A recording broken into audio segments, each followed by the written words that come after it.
Did you know that for a cow to produce 1 liter of milk, it needs 3 liters of water? And in northern Nigeria, one of the scarcest things in certain communities is water. And it forces the herdsmen to come southward, especially during the dry season. The second thing is fodder. What do these cows have to eat? Our grass is high in something called lignin, and the high lignin content inhibits the absorption of the feed into the body to produce milk.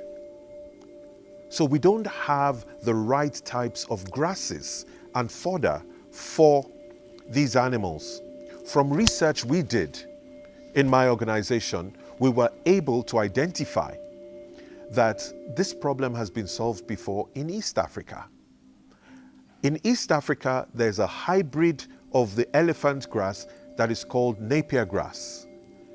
With that grass introduced by us to Ladoga Grazing Reserve, they've been able to go from producing less than half a liter of milk a day per cow to over 3 liters of milk a day per cow. Now imagine that you have 10 lactating cows in your herd, and you used to get only 5 liters of milk before.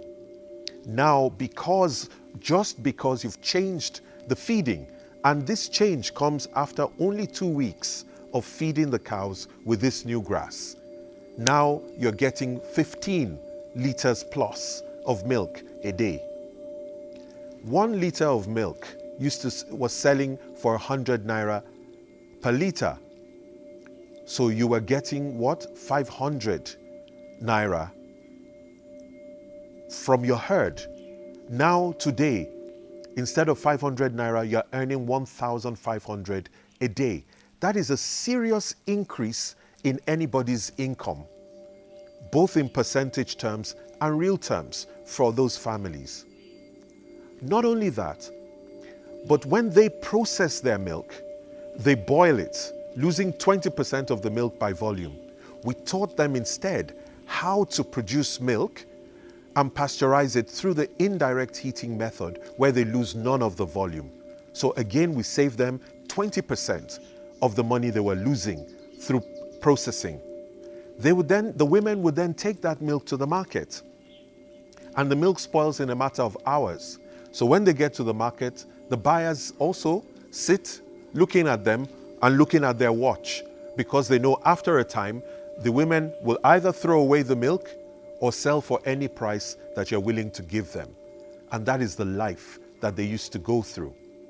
But we taught them how to make cottage yogurt, where number one, they don't lose any of the volume of milk, but they change the form to a yogurt that will last for 5 days without refrigeration, which they were able to sell in their own communities for 600 naira a liter instead of 100 naira per liter.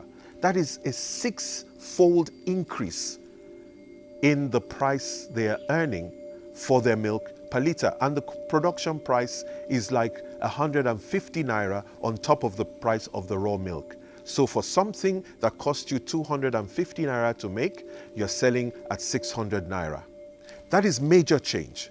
Now, we said, why don't you now get that into a mini factory where you can collect milk in the neighborhood and process? So now the young people also have jobs, riding motorcycles, carrying milk urns, collecting milk for a commission every day.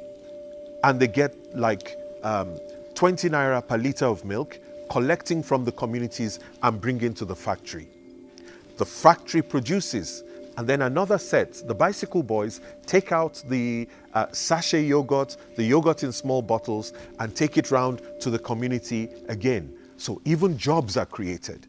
People who fabricated the factory now have people to maintain the factory located in their community. More people providing fuel in their community.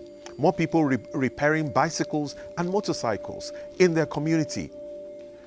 Now they start to heat up the milk to about 65 degrees, not quite pasteurized, but in a form that allows them to carry the milk about 5 hours distance without it being impaired in quality.